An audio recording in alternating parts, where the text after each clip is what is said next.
नमस्कार जय जगन्नाथ शुभ सकाळ आज हूँ अगस्ट 7 तारिख शुक्रवार आसतु आज दिन केतोटी गुरुत्वपूर्ण खबर देखा भिडियो आरंभ करने पूर्व आपण को गोटे छोटिया अनुरोध जदि आम ये प्रयास आपन को भल लगुए तेज भिडियो को गोटे लाइक करूँ और चैनल को सब्सक्राइब करूँ तेज आ विलंब नक चलतु आरंभ करवा आज 20टी बड़ खबर परवर्ती खबर ताल गछ लगाइबा 35 कोटी ताल गछ लगाइबा जंगल विभाग को 35 कोटी देइछि राजस्व विभाग 35 कोटी दिया जाइछि कहिले राजस्व विपर्य परिचालना मंत्री सुरेश पूजारी ओडिशा रे 1 कोटी 71 लाख जमी पट्टा अछि सबु जमी लागिबो जमी मालिकों को ताल गछ चारा सह पैसा प्रदान करिबो विभाग फल रे चाष जमी रे वज्रपात वर्तिबे चाषी सहरांचल रे वज्रपात को रोकिबा पई प्रस्तुत हेबो विकल्प व्यवस्था परवर्ती खबर जुक्त 2 नाम लेखा प्रथम पर्याय स्पॉट एडमिशन पाई मनोनीत हेले 25,332 छात्र छात्री राज्य रे उच्च माध्यमिक विद्यालय जुक्त 2 गुड़िक खाली पड़थिबा सीट पूरण पाई चलिथिबा नाम लेखा प्रक्रिया रे एक गुरुत्वपूर्ण पदक्षेप स्वरूप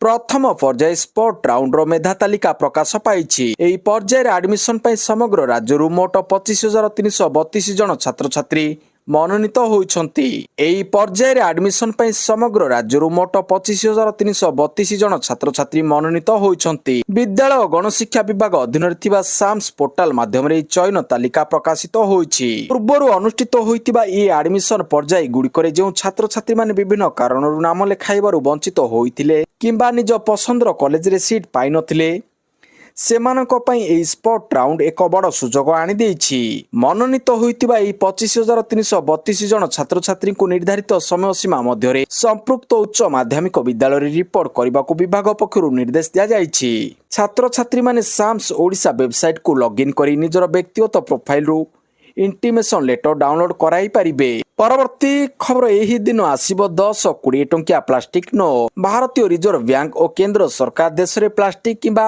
पॉलीमर नोट चलाचल पई बड़ प्रस्तुति आरंभ करि दैछंती 2027-28 आर्थिक वर्ष आरंभरु देश रे 10-20 टंकिया प्लास्टिक नोट बाजार को आसी पारे बोली सूचना मिलुछि एबे आ पॉकेट रे थिबा 10-20 टंकिया कागज नोट बारंबार ओदा होई चिरी जिबार भय रहिबो नाही तेबे वर्तमान मन रे प्रश्न उठिछि जे एई नुआ प्लास्टिक नोट किपरि हेबो कागज नोट कोन संपूर्ण बंद होई जिवो केंद्र अर्थ राष्ट्र मंत्री पंकज चौधरी संसद रे विषय रे आनुष्ठानिक सूचना दैछंती आरबीआई रो गवर्नर संजय मल्होत्रा मध्ये स्पष्ट करिसंती जे सब किछि योजना मुताबिक चलिले 2027-28 आर्थिक वर्ष आरंभरु एई नोट बाजार रे उपलब्ध हेबो परीक्षामूलक भाव में 10 टंकार 100 कोटी एवं 20 टंकार 100 कोटी पॉलीमर नोट छपा जिवो परवर्ती खबर सप्ताह जाए उत्तर ओडिशा रे प्रबल वर्षा दक्षिण पश्चिम मौसुमी वायु ट्रफ लाइन प्रभाव रे राज्यर गोटे रु 2टी स्थान रे प्रबल वर्षा हेउछि सप्ताह पर्यंत उत्तर ओडिशा रो किछि अंचल रे प्रबल वर्षा होई पारे वायुमंडल उपरी भाग रे जलीय बाष्प एवं तापमात्रा अधिक रहिबा हेतु केतेक स्थान रे बिजुली घड़घड़ी सह वर्षा नै पाणीपाग विभाग पक्षरु सतर्क सूचना जारी करा जाइछि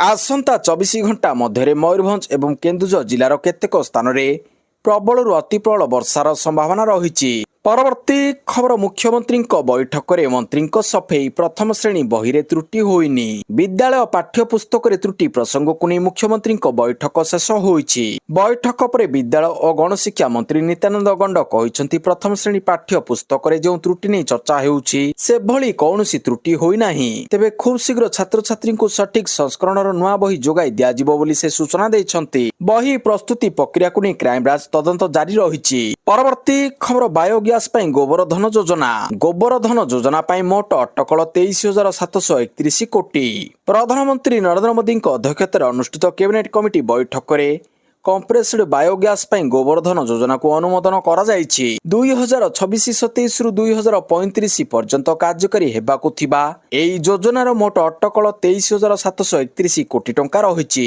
एई योजना रे कृषि बळका गोबर म्युनिसिपालिटी ऑर्गेनिक वर्ज्य आदिरु स्वच्छ इंधन उत्पादन करा जिवो एहा अधीन रे घरोई कंप्रोसेड बायोगैस उत्पादन रे 10 गुणा वृद्धि आनिबाकु लक्ष्य रखा जाइछि परवर्ती खबर डार्क पैटर्न पाई 9 कंपनी को जरिमाना ऑनलाइन क्रय किंबा बुकिंग समय ग्राहक मान को भ्रमित करुथिबा तथा ठकुथिबा डार्क पैटर्न डिजाइन व्यवहार करिबा अभियोग रे केंद्रीय ग्राहक सुरक्षा प्राधिकरण सीसीपीए कठोर कार्यानुष्ठान ग्रहण करिछि विमान चलाचल संस्था इंडिगो क्विक कॉमर्स प्लेटफॉर्म जेप्टा और मनोरंजन बुकिंग आप बुकमाई समेत ମୋଟ 9ଟି ପ୍ରମୁଖ ଡିଜିଟାଲ ପ୍ଲାଟଫର୍ମ ଉପରେ ଜରିମାନା ଲଗାଇଛି। ରାଜ୍ୟସଭାରେ ଏକ ଲିଖିତ ଉତ୍ତର ଜରିଆରେ ଉପଭୋକ୍ତା ବ୍ୟାପାର ମନ୍ତ୍ରଣାଳୟ ଏହି ସୂଚନା ଦେଇଛି।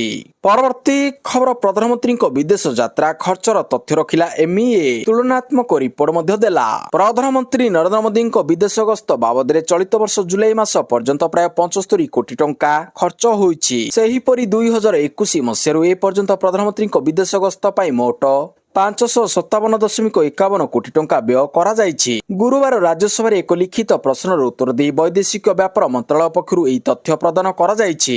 ଆମ୍ ଆଦମୀ ପାର୍ଟି ଆପ୍ ସାଂସଦ ସଞ୍ଜୟ ସିଂ ଏବଂ ସିପିଆଇ ସାଂସଦ ଭି ଶିବା ଦାସଙ୍କ ଦ୍ୱାରା ପଚରାଯାଇଥିବା ପ୍ରଶ୍ନର ଉତ୍ତରରେ ବୈଦେଶିକ ବ୍ୟାପାର ରାଷ୍ଟ୍ରମନ୍ତ୍ରୀ ଏହି ବିବରଣୀ ଉପସ୍ଥାପନ କରିଛନ୍ତି। ଜୁଲାଇ ମାସ ସୁଦ୍ଧା ପ୍ରଧାନମନ୍ତ୍ରୀ ମୋଟ 13ଟି ଦେଶ ଗସ୍ତ କରିଛନ୍ତି।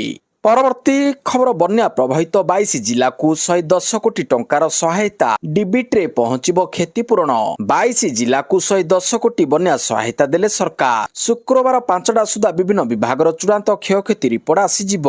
ଡିବିଟି ମାଧ୍ୟମରେ କ୍ଷତିପୂରଣ ରାଶି ପହଞ୍ଚିବ। ଏନେଇ ସୂଚନା ଦେଇଛନ୍ତି ରାଜସ୍ୱ ବିପର୍ଯ୍ୟୟ ପରିଚାଳନା ମନ୍ତ୍ରୀ ସୁରେଶ ପୂଜାରୀ। ତେବେ ବନ୍ୟାରେ ବାଲେଶ୍ୱର, ଭଦ୍ରକ, ଯାଜପୁରରେ ବ୍ୟାପକ କ୍ଷୟକ୍ଷତି ହୋଇଛି। ବାଲେଶ୍ୱରକୁ ସର୍ବାଧିକ 22 କୋଟି 3 ଲକ୍ଷ ଟଙ୍କା ସହାୟତା ରାଶି ପ୍ରଦାନ କରାଯାଇଛି। ସେହିପରି ଯାଜପୁର ଜିଲ୍ଲାକୁ 20 କୋଟି 2 ଲକ୍ଷ ଏବଂ ଭଦ୍ରକକୁ 20 କୋଟି 12 ଲକ୍ଷ ବନ୍ୟା ସହାୟତା ପ୍ରଦାନ କରାଯାଇଛି। ପରବର୍ତ୍ତୀ ଖବର, ରୋଷେଇ ଗ୍ୟାସରେ ଲାଗିବ ଟ୍ୟାକ୍ସ। 18 ଟଙ୍କା ବଢିଯିବ ଏଲପିଜି ସିଲିଣ୍ଡର। ମହଙ୍ଗା ମାଡରେ ହନ୍ତସନ୍ତ ହେଉଛନ୍ତି ଲୋକେ। ଦରଦାମ ବୃଦ୍ଧି ଚିନ୍ତା ବଢାଇଛି। ଇରାନ ଯୁଦ୍ଧ କାରଣରୁ ସପ୍ଲାଇ ଚେନ୍ରେ ଅସୁବିଧା ଦେଖାଦେବା ପରେ ଭାରତ ସରକାର ଦେଶରେ ଗ୍ୟାସ ପାଇଁ ଏକ ଷ୍ଟ୍ରାଟେଜିକ ଫ୍ୟୁଲ ରିଜର୍ଭ ପ୍ରସ୍ତୁତ କରିବାକୁ ଯୋଜନା କରୁଛନ୍ତି। ରିଅଟର୍ସ ରିପୋର୍ଟ ଅନୁସାରେ କେନ୍ଦ୍ର ସରକାର 42 ଅରବ ଡଲାର ବା 4 ଲକ୍ଷ କୋଟି ଟଙ୍କା ଆଦାୟ କରିବା ପାଇଁ ଯୋଜନା କରୁଛନ୍ତି। ପରବର୍ତ୍ତୀ ଖବର, ଆୟୁଷ୍ମାନରେ ଗୋପବନ୍ଧୁ ସାମ୍ବାଦିକ ସ୍ୱାସ୍ଥ୍ୟ ବୀମା ମିଶିବା ପ୍ରକ୍ରିୟା ନେଇ ସାମ୍ବାଦିକ ଅସନ୍ତୋଷ। ସ୍ୱାସ୍ଥ୍ୟ ମନ୍ତ୍ରୀଙ୍କ ଆଶ୍ୱାସନା। କାର୍ଯ୍ୟରତ ସାମ୍ବାଦିକ ଓ ସେମାନଙ୍କ ପରିବାର ପାଇଁ 2018 ମସିହାରେ ଆରମ୍ଭ ହୋଇଥିଲା ଗୋପବନ୍ଧୁ ସାମ୍ବାଦିକ ସ୍ୱାସ୍ଥ୍ୟ ବୀମା ଯୋଜନା। ପୂର୍ବ ସରକାର ଏହାକୁ 5 ଲକ୍ଷକୁ ବଢାଇଥିଲେ, କିନ୍ତୁ ଏବେ ନୂଆ ସରକାର ଏହି ଯୋଜନାର ରୂପରେଖ ବଦଳାଇବାକୁ ଏହାକୁ ଆୟୁଷ୍ମାନ ଭାରତ ଯୋଜନାରେ ବିଲୟ କରିବାକୁ ମସୁଧା କରିଛନ୍ତି। ଏହାକୁ ନେଇ ପ୍ରତିକ୍ରିୟା ରଖିଛନ୍ତି ସ୍ୱାସ୍ଥ୍ୟ ମନ୍ତ୍ରୀ ମୁକେଶ ମହାଲିଙ୍ଗ। ମନ୍ତ୍ରୀ କହିଛନ୍ତି, ଆୟୁଷ୍ମାନ ଯୋଜନାରେ ସାମ୍ବାଦିକଙ୍କୁ ସାମିଲ କରିବା ନେଇ ପ୍ରକ୍ରିୟା ଆରମ୍ଭ ହୋଇଛି। ବିଗତ ଦିନରେ ମୁଖ୍ୟମନ୍ତ୍ରୀଙ୍କ ଅଧ୍ୟକ୍ଷତାରେ ଏକ ବୈଠକ ବସିଥିଲା। ସ୍ୱାସ୍ଥ୍ୟ ବିଭାଗ, ସୂଚନା ଓ ଲୋକ ସମ୍ପର୍କ ବିଭାଗ ସହ ବୈଠକ ବସିଥିଲା, ଯେଉଁଥିରେ ସାମ୍ବାଦିକଙ୍କ ସମସ୍ୟା ଉପରେ ଆଲୋଚନା ହୋଇଥିଲା। ସାମ୍ବାଦିକଙ୍କ ସ୍ୱାସ୍ଥ୍ୟକୁ ନେଇ ସରକାର ଦାୟିତ୍ୱବାନ ଅଛନ୍ତି। ଯଦି ସାମ୍ବାଦିକମାନେ ଆୟୁଷ୍ମାନରେ ସାମିଲ ନ ହେବା ପାଇଁ ମନା କରୁଛନ୍ତି, ସରକାର ଏହାର ତର୍ଜମା କରିବେ ବୋଲି ସ୍ୱାସ୍ଥ୍ୟ ମନ୍ତ୍ରୀ କହିଛନ୍ତି। ପରବର୍ତ୍ତୀ ଖବର, ଆଶାରାମ ବାପୁଙ୍କୁ ବଡ ଝଟକା। ଅନ୍ତରୀଣ ଜାମିନ ନାମଞ୍ଜୁର।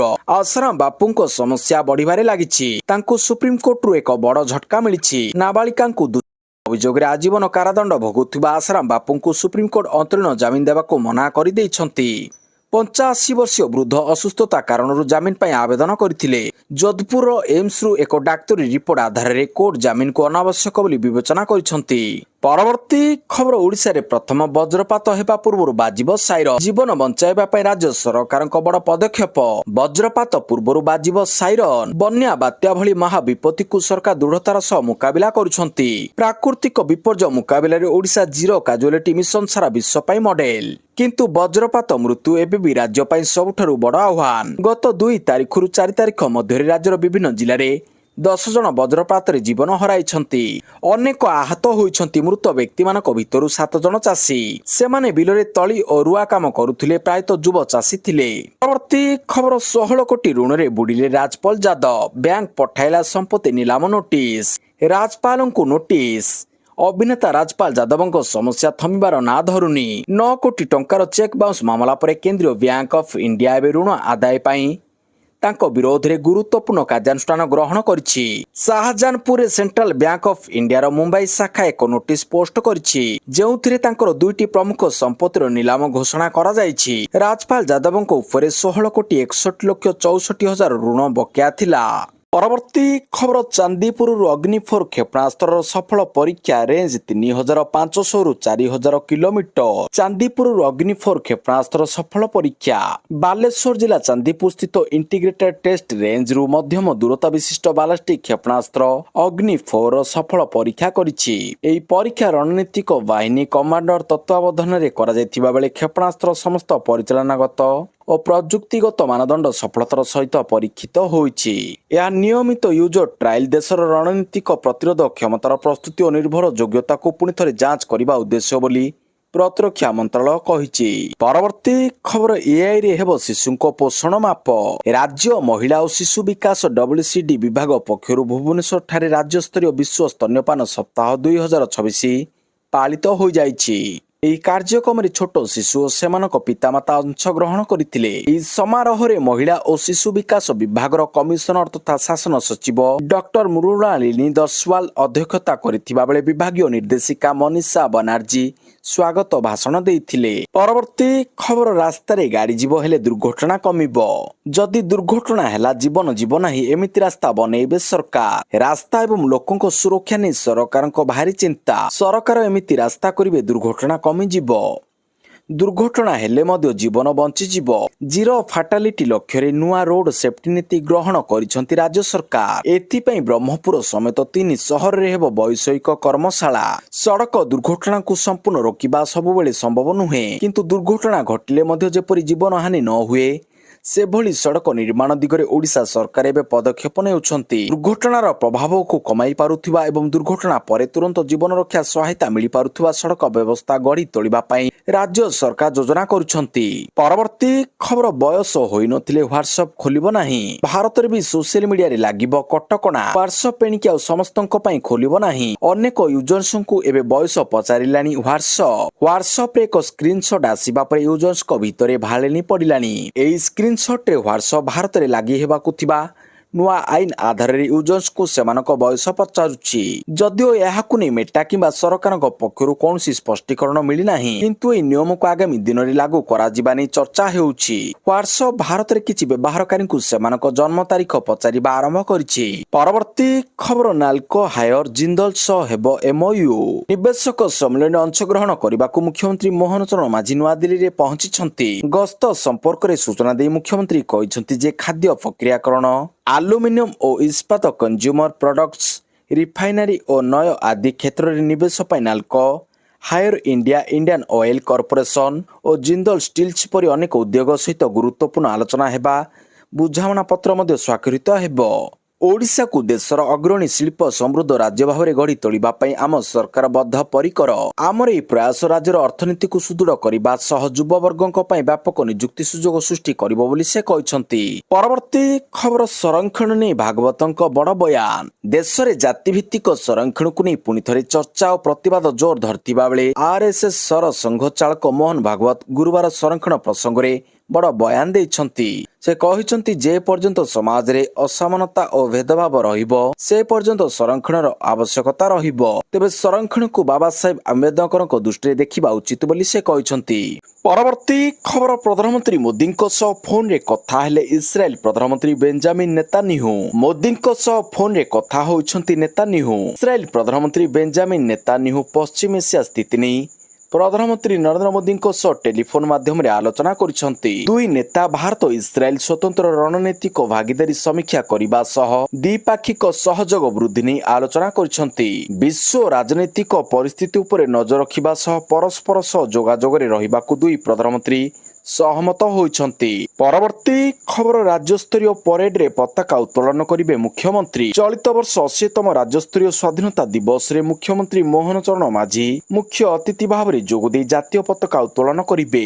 ମହାତ୍ମା ଗାନ୍ଧୀ ମାର୍ଗଠାରେ ସକାଳ 9ଟାରେ ମୁଖ୍ୟମନ୍ତ୍ରୀ ଆନୁଷ୍ଠାନିକ ଭାବରେ ପତାକା ଉତ୍ତୋଳନ କରିବେ। ଏହି ପରିପ୍ରେକ୍ଷୀରେ ସୂଚନା ଓ ଲୋକ ସମ୍ପର୍କ ବିଭାଗ ପକ୍ଷରୁ ସ୍ୱାଧୀନତା ଦିବସ ପ୍ରସ୍ତୁତି ବୈଠକ ବିଭାଗୀୟ ଅତିରିକ୍ତ ମୁଖ୍ୟ ଶାସନ ସଚିବ ହେମନ୍ତ ଶର୍ମାଙ୍କ ଅଧ୍ୟକ୍ଷତାରେ ଅନୁଷ୍ଠିତ ହୋଇଯାଇଛି। ଚଳିତ ବର୍ଷ ସୂଚନା ଓ ଲୋକ ସମ୍ପର୍କ ବିଭାଗ ଦ୍ୱାରା ପରେଡ ଓ ପତାକା ଉତ୍ତୋଳନ ସ୍ଥାନଠାରେ ଆନୁଷାଙ୍ଗିକ ବ୍ୟବସ୍ଥା ଗ୍ରହଣ, ପ୍ରଭାତରେ ଡାକବାଜି ଯନ୍ତ୍ର ସାହାଯ୍ୟରେ ରାମଧୁନ ପରିବେଷଣ, ସ୍ୱାଧୀନତା ଦିବସ ଉତ୍ସବ ଟିଭି ଓ ସାମାଜିକ ଗଣମାଧ୍ୟମ ଯୋଗେ ସିଧା ପ୍ରସାରଣ ବ୍ୟବସ୍ଥା ନେଇ ବୈଠକରେ ବିସ୍ତୃତ ଆଲୋଚନା ହୋଇଥିଲା।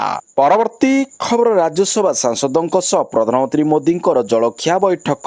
ପ୍ରଧାନମନ୍ତ୍ରୀ ନରେନ୍ଦ୍ର ମୋଦି ଗୁରୁବାର ସଂସଦ ଅଧିବେଶନ ଚାଲିଥିବା ବେଳେ 36 ଜଣ ରାଜ୍ୟସଭା ସାଂସଦଙ୍କ ସହ ଜଳଖିଆ ବୈଠକ କରିଛନ୍ତି। ଏହି ବୈଠକରେ ସେ ସାଂସଦମାନଙ୍କୁ ନିଜ ନିର୍ବାଚନ କ୍ଷେତ୍ର ସହ ସବୁବେଳେ ଯୋଗାଯୋଗ ରଖିବା, ମୂଳ ସହ ଜଡ଼ିତ ରହିବା ଏବଂ ଲବିଷ୍ଟ ଓ ପାୱାର ବ୍ରୋକରଙ୍କ ପ୍ରଭାବରୁ ଦୂରେଇ ରଖିବାକୁ ପରାମର୍ଶ ଦେଇଥିଲେ। ବୈଠକରେ ତୃଣମୂଳ କଂଗ୍ରେସ, ଆମ୍ ଆଦମୀ ପାର୍ଟି ଓ ଅନ୍ୟ ଦଳ ଛାଡ଼ି ବିଜେପିରେ ଯୋଗ ଦେଇଥିବା କିଛି ରାଜ୍ୟସଭା ସାଂସଦ ମଧ୍ୟ ଉପସ୍ଥିତ ଥିଲେ। ପରବର୍ତ୍ତୀ ଖବର ବଦଳିବ ଭୁବନେଶ୍ୱର ଟ୍ରାଫିକ ସିଗ୍ନାଲ ବ୍ୟବସ୍ଥା। ଦୁର୍ଗା ପୂଜା ସୁଦ୍ଧା ଲାଗିବ ନୂଆ ସ୍ମାର୍ଟ ଟ୍ରାଫିକ ସିଗ୍ନାଲ। ରାଜଧାନୀରେ ଲାଗିବ ନୂଆ ସ୍ମାର୍ଟ ଟ୍ରାଫିକ ସିଗ୍ନାଲ। ସ୍ମାର୍ଟ ସିଟିରେ ଆହୁରି ସ୍ମାର୍ଟ ହେବ ଟ୍ରାଫିକ ସିଗ୍ନାଲ ସିଷ୍ଟମ। ଭୁବନେଶ୍ୱରରେ ବଦଳିବ ଟ୍ରାଫିକ ପୋଷ୍ଟର ରୂପରେଖ। ଟ୍ରାଫିକ ସିଗ୍ନାଲରେ ଲାଗିବ କାଉଣ୍ଟଡାଉନ ଟାଇମର। ଫଳରେ ଲୋକଙ୍କୁ ଟ୍ରାଫିକ ଛକରେ ବେଶୀ ସମୟ ଅପେକ୍ଷା କରିବାକୁ ପଡ଼ିବ ନାହିଁ କିମ୍ବା ଲୋକଙ୍କର ସମୟ ନଷ୍ଟ ହେବ ନାହିଁ। ଅଧିକ ଭିଡ଼ ଥିବା ପାର୍ଶ୍ୱରୁ ଯିବା ପାଇଁ ମିଳିବ ଅଧିକ ସମୟ। ଏଭଳି କିଛି ନୂଆ ଫିଚରକୁ ନେଇ ଭୁବନେଶ୍ୱରରେ ପରିଚାଳିତ ହେବ ଟ୍ରାଫିକ ସିଷ୍ଟମ। ପ୍ରାଥମିକ ଭାବରେ ରାଜଧାନୀର ବିଭିନ୍ନ ଛକରେ ଥିବା 85ଟି ଟ୍ରାଫିକ ସିଗ୍ନାଲ ସିଷ୍ଟମକୁ ଅପଗ୍ରେଡ କରାଯିବ। ଆଡାପ୍ଟିଭ ଟ୍ରାଫିକ କଣ୍ଟ୍ରୋଲ ସିଷ୍ଟମରେ ଆର୍ଟିଫିସିଆଲ ଇଣ୍ଟେଲିଜେନ୍ସ ଭଳି ଜ୍ଞାନ କୌଶଳ ବ୍ୟବହାର କରାଯିବ। ଏହା ଦ୍ୱାରା ଯାତାୟାତ ସହଜ ହେବା ସହ ଗୁରୁତ୍ୱପୂର୍ଣ୍ଣ ସ୍ଥାନଗୁଡ଼ିକୁ ଚିହ୍ନିବା ସହଜ ହେବ। ପ୍ରମୁଖ ଛକଗୁଡ଼ିକରେ ଟ୍ରାଫିକ ପୋଷ୍ଟଗୁଡ଼ିକର ରୂପାନ୍ତର ଏବଂ ଏଲଇଡି ଡିଜିଟାଲ ଡିସପ୍ଲେ ସିଷ୍ଟମ ଲଗାଯିବ। ଖାଲି ସେତିକି ନୁହେଁ, ବର୍ଷା କିମ୍ବା ମେଘୁଆ ପାଗ ଯୋଗୁଁ ସୋଲାରରେ ଚାଲୁଥିବା ଟ୍ରାଫିକ ସିଗ୍ନାଲ ସମସ୍ୟାର ମଧ୍ୟ ସମାଧାନ କରାଯିବ।